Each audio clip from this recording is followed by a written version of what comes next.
প্রথম স্তম্ভ হচ্ছে রাষ্ট্র ব্যবস্থার সংস্কার ও এই বিচার ও আইনগত সেবা সম্প্রসারণ, প্রশাসনিক ডিজিটালাইজেশন, আইন প্রয়োগকারী সংস্থার সক্ষমতা বৃদ্ধি, সরকারি বিনিয়োগ ব্যবস্থাপনা আধুনিকীকরণের উপর গুরুত্ব দেওয়া হয়েছে। Multi year public investment programme চালুর পরিকল্পনা রয়েছে। এখানে অনেকগুলো স্তম্ভ আছে, আমি সবগুলো বলছি না এখানে, বরঞ্চ আমি 2026-27 অর্থবর্ষের প্রস্তাবিত বার্ষিক উন্নয়ন কর্মসূচি এডিপি, যেটা আজকে আলোচনায় এসছে, বাংলাদেশের উন্নয়ন পরিকল্পনার একটি নতুন দৃষ্টিভঙ্গির প্রতিফলন। জাতীয় অর্থনৈতিক পরিষদে এনইসি উপস্থাপিত এই এডিপি শুধু অবকাঠামোগত উন্নয়ন নয়, বরং রাষ্ট্রীয় সংস্কার, বৈষম্যহীন সমাজ গঠন, টেকসই অর্থনীতি এবং আঞ্চলিক ভারসাম্য প্রতিষ্ঠার একটি সমন্বিত রূপরেখা তুলে ধরা হয়েছে। প্রস্তাবিত এডিপির মোট আকার ধরা হয়েছে 3 লক্ষ কোটি টাকা। এর মধ্যে জিওবি বাংলাদেশের অর্থায়নে, সরকারের অর্থায়নে 1,99,000 কোটি টাকা এবং প্রকল্প ঋণ অনুদান 1,10,000 কোটি টাকা। চলমান অর্থ বছরের তুলনায় এটি বড় আকারের উন্নয়ন কর্মসূচি, যা সরকারের বিনিয়োগ ও বাস্তবায়ন সক্ষমতা বৃদ্ধির ইঙ্গিত দেয়। অর্থাৎ আমাদের এই যে বার্ষিক উন্নয়ন পরিকল্পনার যে প্রস্তাবটি দেওয়া হয়েছে, এটাতে আমরা ধরে নিয়েছি একটি নির্বাচিত সরকারের সক্ষমতা অনেক বেশি থাকবে, এফিসিয়েন্সি অনেক বেশি থাকবে এবং এটার বাস্তবায়ন ক্ষমতাও বেশি হবে। এই জন্য আমরা কতগুলো সিদ্ধান্ত নিয়েছি আজকে। এখানে যেমন পিডি, প্রজেক্ট ডিরেক্টর নিয়োগের ব্যাপারে একটা সিদ্ধান্ত হয়েছে। বিগত দিনে প্রজেক্ট ডিরেক্টর নিয়োগের নিয়ে অনেক প্রশ্নবিদ্ধ আছে, দুর্নীতির প্রশ্ন আছে, এখানে নিজস্ব ইনফ্লুয়েন্সের মাধ্যমে নিয়োগের বিষয় আছে, কেউ দুর্নীতির মাধ্যমে প্রজেক্ট বাস্তবায়ন করতে পারে নাই, আবার কেউ যোগ্যতা না থাকার কারণে পারে নাই। সুতরাং পিডি নিয়োগের বিষয়টা আমরা আজকে এখানে আলোচনা করেছি। এইটার একটা ক্রাইটেরিয়া হবে। একটা পিডি নিয়োগ করতে হলে এখন একটা ক্রাইটেরিয়া থাকবে, এই ক্রাইটেরিয়া যারা ফুলফিল করবে তারা একমাত্র পিডি নিয়োগ প্রাপ্ত হবে। সময় মতো প্রকল্প শেষ না হলে দায়িত্ব নির্ধারণ, আমরা প্রকল্প শুরু থেকে বাস্তবায়ন শেষ পর্যন্ত এটার যে সময়সীমা, এটার উপর জোর দিচ্ছি এবং এটার প্রতিটি পদক্ষেপে, প্রতিটি স্টেপকে এটাকে মনিটর করা হবে এবং প্রত্যেকটি মন্ত্রণালয় এটা মনিটর করবে। প্রত্যেকটি মন্ত্রণালয়ে একটি ড্যাশবোর্ড থাকবে, ড্যাশবোর্ডের মধ্যে প্রত্যেকটি চলমান প্রকল্পের কতটুকু অগ্রগতি হয়েছে এটা শো করবে। যেখানে অগ্রগতি হচ্ছে না, কোনো কারণে পিছিয়ে যাচ্ছে, সেখানে সাথে সাথে ব্যবস্থা নেওয়া হবে মন্ত্রণালয়ের পক্ষ থেকে। এখানে প্রকল্প আপনারা জানেন, আমরা সরকার যখন দায়িত্ব নিই প্রায় 1300 প্রকল্প, তাই না? 1300 প্রকল্প হাতে ছিল আমাদের বিগত সরকারগুলোর থেকে। এখানে দেখা যাচ্ছে অনেকগুলো প্রকল্প আসলে উদ্দেশ্য প্রণোদিত দুর্নীতি এবং অথবা ইনএফিসিয়েন্সি, ওয়েস্টেজ, যেটা জাতীয় অর্থনীতিতে অগ্রাধিকার থাকার কথা ছিল না। তো আমরা এখানে রিভিউ করছি সব প্রকল্পগুলো। এই রিভিউতে যেগুলো গ্রহণযোগ্য নয় সেগুলোকে বাদ দেওয়া হবে। আর যেই প্রকল্পগুলো একটা স্তর পার হয়ে গেছে, এখন আর পিছিয়ে যাওয়ার সম্ভাবনা নেই, সেগুলো কতটুকু বাস্তবায়ন করা যাবে সেটার উপর ফার্দার রিভিউ হবে।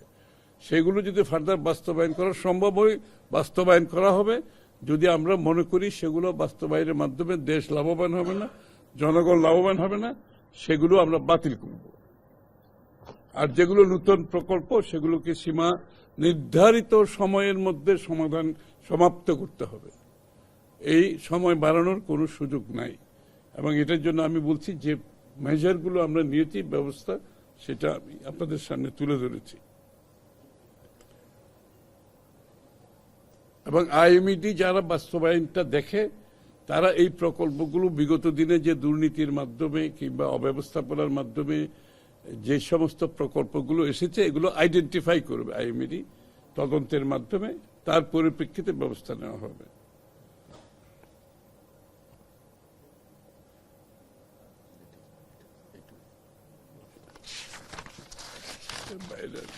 দেখি, চলমান প্রকল্পের দরকার নেই, প্রগতি ড্যাশবোর্ড থাকবে 26-27 আগামী বছর শেষ। এই হলো মোট আজকের সিদ্ধান্ত। তো আপনারা আশা করি এটার কিছু প্রতিফলন বাজেটেও দেখতে পাবেন, এবং আগামী দিনের বাংলাদেশের উন্নয়নের যে চিত্র, সেখানেও আশা করি তার প্রতিফলন পাবেন ইনশাআল্লাহ। আমরা মনে করি যে এই প্রকল্পগুলো নতুনভাবে হবে, সেগুলো তো সময় মতো শেষ করতে হবে। আর যেগুলো আমরা বিগত দিন থেকে পেয়েছি, এই অসমাপ্ত কাজগুলো কতটুকু সমাপ্ত করবে, সেগুলো রিভিউর মাধ্যমে সমাধান হবে। আর যেগুলো আসলে প্রয়োজনীয়তা নাই, সেগুলো বাদ দেওয়া হবে। এই তো।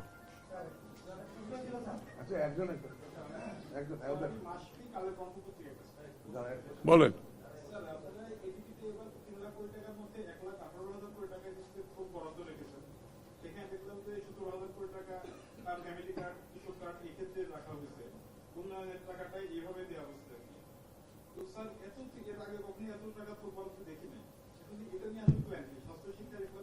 প্ল্যানটা খুব সহজ, প্ল্যানটা খুব সহজ। শিক্ষা স্বাস্থ্য খাতে বরাদ্দ প্রায় দেওয়া হয়ে গেছে, যেগুলো এলজিআরডি খাতে বরাদ্দ দেওয়া হয়ে গেছে। তারপরে আমি যেটা বলেছি, আপনারা খেয়াল করেছেন কিনা, বিগত দিনে যে প্রকল্পগুলো আছে, এগুলো যেগুলো বাস্তবায়ন সম্ভব নয়, যেগুলো জনস্বার্থে করার প্রয়োজনীয়তা না, সেগুলো বাদ যাবে। সুতরাং কতগুলো বাদ যাবে, এগুলো রিভিউ হচ্ছে। যেগুলো বাদ যাবে সেগুলোর জন্য আমরা থোক বরাদ্দ রেখেছি, কারণ আমাদের তো নতুন প্রকল্প করতে হবে। নতুন প্রকল্প করার জন্য থোক বরাদ্দ থেকে যার যে প্রয়োজনীয়তা, তার পরিপ্রেক্ষিতে বরাদ্দ দেওয়া হবে। ওই কারণেই করা হয়েছে, যেহেতু এখানে অনেকগুলো প্রকল্প বাদ যাবে, অনেকগুলো আমরা বাস্তবায়ন সম্ভব না, অনেকগুলো জনস্বার্থে করতে পারবো না, অনেকগুলো প্রকল্পের পেছনে অন্য উদ্দেশ্য ছিল, সেগুলো তো আমরা করতে পারবো না। আমাদের প্রত্যেকটি প্রকল্পের, আমি একটা কথা বারবার বলছি, প্রত্যেকটি প্রকল্পের দ্য ভ্যালু ফর মানি, এটা মূল্য থাকতে হবে, এটার রিটার্ন অন ইনভেস্টমেন্ট, এটার বিপরীতে আমার একটা রিটার্ন থাকতে হবে, এবং এটা এমপ্লয়মেন্ট ক্রিয়েট করতে হবে। আমরা জবলেস কোনো গ্রোথ চাচ্ছি না, আমরা একটা বড় জনসংখ্যার আগামী দিনের কর্মসংস্থানকে মাথায় রেখে আমাদের প্রকল্প করছি। সুতরাং সেটাও আমাদের মাথায় রাখতে হবে, এন্ড আমাদের জলবায়ুর যে বিষয়টা, সেটাও মাথায় রাখতে হবে। Thank you. আর আছে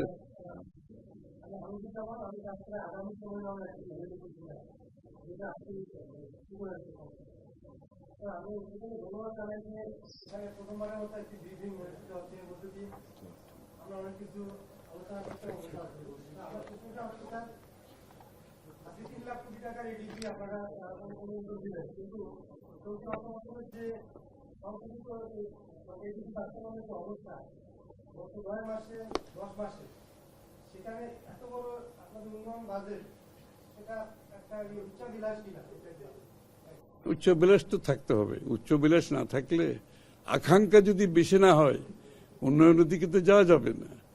আর বিশেষ করে বিগত দিনের দেশ যতটুকু পিছিয়েছে, সেখান থেকে স্যালভেজ করে সামনের দিকে যেতে হলে আপনাকে তো বিনিয়োগ করতে হবে।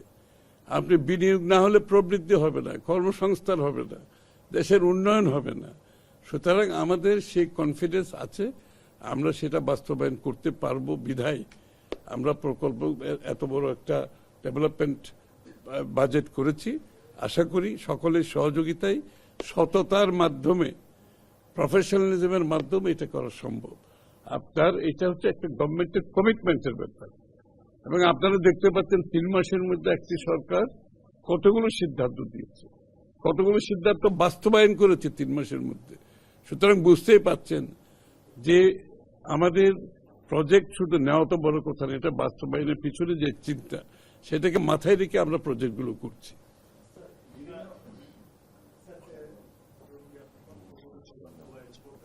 যথার্থই বলেছেন, বাংলাদেশের রাজস্ব আদায়ের হার বিশ্বের একেবারে নিম্ন পর্যায়ে। সুতরাং আমরা তো সেই জায়গায় রাখতে পারবো না।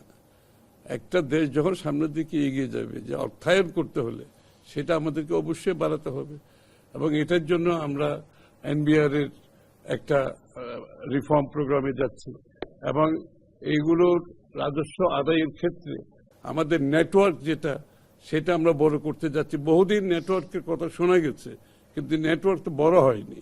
ঘুরে ফিরে যারা আছে তারাই ট্যাক্স দিচ্ছে, তাদের উপর বারবার চাপ সৃষ্টি হচ্ছে। এই জন্য আমাদের নেটওয়ার্ক আমরা বৃদ্ধি করতে যাচ্ছি, আপনারা দেখতে পাবেন। এবং মেবি অনেকে লোভ একটা ইনকাম ট্যাক্স দিয়ে তারা নেটওয়ার্কে আসবে, এবং যাতে করে আসে আমরা সবাইকে এনকারেজ করতেছি।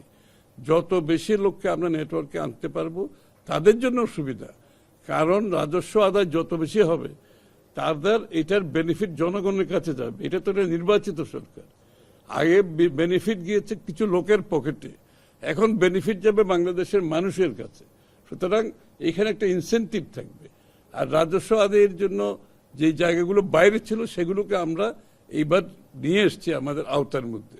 সবকিছু মিলিয়ে আমি বলবো না এটা যে আমরা একটা বড় ধরনের একটা এখানে ইয়ে হবে, মানে প্রবৃদ্ধি হবে। এটা প্রবৃদ্ধি হবে ক্রমান্বয়ে, তবে এটা আমাদের বাজেটে করার সময় মাথায় রেখে কতটুকু প্রবৃদ্ধি হতে পারে, এবং এটাকে মাথায় রেখে আমরা বাজেট প্রস্তাব করেছি। আশা করি আগামী দিনে এটা যত বাড়বে আমাদের প্রবৃদ্ধির হারও বাড়বে, আমাদের বিনিয়োগও বাড়বে, আমাদের কর্মসংস্থানও বাড়বে।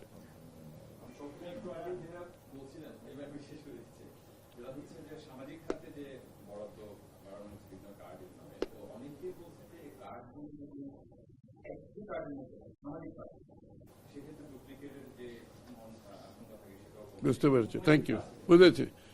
এটা খুব সিম্পল ব্যাপার, যে কৃষক কার্ড পাচ্ছে সে তো আর ফ্যামিলি কার্ডের লোক এক না। যে ফ্যামিলি কার্ড যে ভদ্র মহিলাকে দেওয়া হচ্ছে, ফ্যামিলির প্রধানকে, উনি তো আর কৃষক কার্ডের জন্য এলিজিবল। একটা কার্ডে কিভাবে হবে? এটা তো আলাদা হতে হবে, তাই না?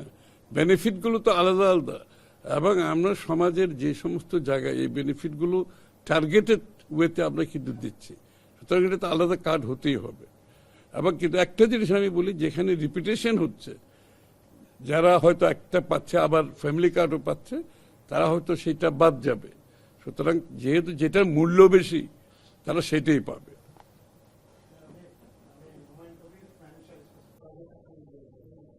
হ্যাঁ, অবশ্যই। এখানে তো আপনাকে বিষয়টা হচ্ছে আমরা কিন্তু কথাগুলো পরিষ্কারভাবে বলেছি। বিষয়টা তবে লাস্ট প্রশ্নটা আগে নিয়ে আপনার স্বাস্থ্য, শিক্ষা খাত এবং ডেমোগ্রাফিক ডিভিডেন্ড এবং এই যুব সমাজের উন্নয়ন, কর্মসংস্থান সৃষ্টি, এগুলো কিন্তু সবকিছু এক জায়গায়।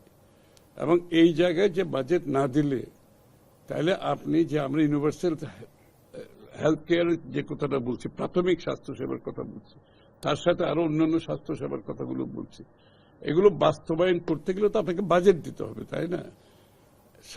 শিক্ষার বেলায়ও তাই। শিক্ষার কিন্তু আমরা বিস্তৃতিটা বাড়াচ্ছি, এখানে কিন্তু প্রচুর হবে আপনার স্কিল ডেভেলপমেন্টে, আপনার দক্ষতা বাড়ানোর জন্য। এখানে প্রচুর ইনস্টিটিউশন হবে, যে আমরা এগুলোকে কি ইনস্টিটিউট বলছি, কারিগরি শিক্ষা কেন্দ্র। কারিগরি শিক্ষা কেন্দ্র প্রচুর। আমরা তো চাই না আমাদের ছেলেমেয়েরা মেট্রিক, আইএ, বিএ, এমএ পাশ করুক, তারপরে চাকরি পাবে না, বসে থাকবে। আমরা চাই এদের একটা বড় অংশ যে কারিগরি শিক্ষার দিকে এগিয়ে যাবে, এবং সেইখানে আমাদের একটা বড় বিনিয়োগ হবে। এবং কারিগরি শিক্ষাটাকে আমরা একটা মানসম্পন্ন জায়গায় নিয়ে যেতে চাচ্ছি, যেখানে অ্যাক্রেডিটেশন থাকবে, সার্টিফিকেশন থাকবে, গ্লোবাল পিয়ারদের সাথে রিভিউ থাকবে। আপনার এই সব মিলিয়ে যে শিক্ষা ব্যবস্থা আমরা করতে যাচ্ছি, ইনশাআল্লাহ এরা দেশের ভিতরে ডিমান্ড মিট করবে, দেশের বাইরে তারা ডিমান্ড মিট করবে। এখানে তো বিনিয়োগ করতে হবে, এবং বিনিয়োগের আমরা কোন খাতে কত বিনিয়োগ করবো, এটা রিটার্ন কি, এখান থেকে কত কর্মসংস্থান হবে, এগুলো তো আমরা হিসাব করেছি। হিসাব করে বিনিয়োগ করতে হবে। কারণ বাস্তবায়ন হবে কিনা এটা তো অপেক্ষা করতে হবে। বাস্তবায়ন হবে কিনা, তো বাস্তবায়ন তো করতে হবে। বাস্তবায়ন না হলে আমরা আমাদের গ্রোথ অ্যাচিভ করব কি করে, আমরা কর্মসংস্থান অ্যাচিভ করব কি করে, আমার রপ্তানি বাড়বে কি করে, আমাদের শিল্পের প্রোডাকশন বাড়বে কি করে। অবশ্যই এগুলো তো সবকিছু একটার সাথে অন্যটা জড়িত। এটা আমরা করতে হবে। সোফার লিডারশিপের কমিটমেন্ট ইজ বড় কথা। এখানে একটা elected representative on top of that, the লিডারের leadership quality and commitment and dynamism, এগুলো সব ম্যাটার করে। এগুলো বাংলাদেশে অন্যান্য দেশে হয়েছে, আমরা দেখেছি। তো 3 মাসের মধ্যে একটা দেশের এই ভঙ্গুর অর্থনীতির মধ্যে যে প্রকল্পগুলো নেওয়া হয়েছে, বাস্তবায়ন হচ্ছে, এটা তো 3 মাসের মধ্যে একটা ভঙ্গুর অর্থনীতিতে কেউ এক্সপেক্ট করবে না। এই যে বিদেশ থেকে যারা আসছে, জেপি মর্গান, আমি ইচ্ছা করে বলতেছি, ওরা বলছে আমরা 66 কান্ট্রিতে আমরা অপারেট করি, কিন্তু আমরা বাংলাদেশে আসবো এই জন্য, পার্টনারশিপে কাজ করব এই জন্য। আমরা দেখছি কোথায় লিডারশিপ যাচ্ছে, বাংলাদেশের নেতৃত্ব কোথায় যাচ্ছে, এটা আমরা ফলো করছি। এই জন্য আমরা বাংলাদেশে আসতেছি। বিনিয়োগ ফান্ড ম্যানেজাররা আসতেছে, সবাই আসতেছে বিনিয়োগকারীরা। শুধুমাত্র কমিটমেন্ট, লিডারশিপের কমিটমেন্ট, ডাইনামিজম, সিদ্ধান্ত গ্রহণের যে দ্রুততা, সবকিছু মিলিয়ে আমরা মনে করি বাংলাদেশ বিশ্বের কাছে একটি নেক্সট ইনভেস্টমেন্ট ডেস্টিনেশন হিসেবে গ্রহণযোগ্য হয়েছে। এত তো নেওয়া যাবে না, আমাদের কাজ আছে তো এরপর। এটা লাস্ট। আমি এক কথায় উত্তর দিয়ে দিচ্ছি আপনাকে। বুঝছি আপনি। আমি উত্তরটা দিচ্ছি এক কথায়। আপনারা মনে আছে ছোটবেলায় টিউবওয়েলে যখন পানির নিচে লেভেল কমে যেত, সে আর টিপলেও আসে না, হ্যাঁ, তখন কি করতে হয়, পানি ঢালতে হয়, আরো গভীর হলে আরো একটু ঢালতে হয়, তারপরে যখন আপনি চাপবেন তারপরে পানি আসতে শুরু করবে। এই জন্য আমাদের নিতে হয়েছে একটা বড় বাজেটে আমরা যাচ্ছি, যে এই বিনিয়োগ ছাড়া এই ভঙ্গুর অর্থনীতি থেকে বেরিয়ে আসার কোনো সুযোগ নেই।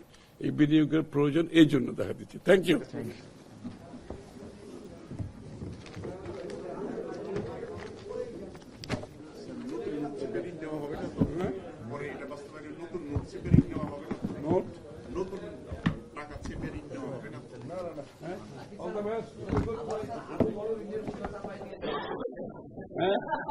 আমি নোট তো এখন ছাপাই নাই, তোমরা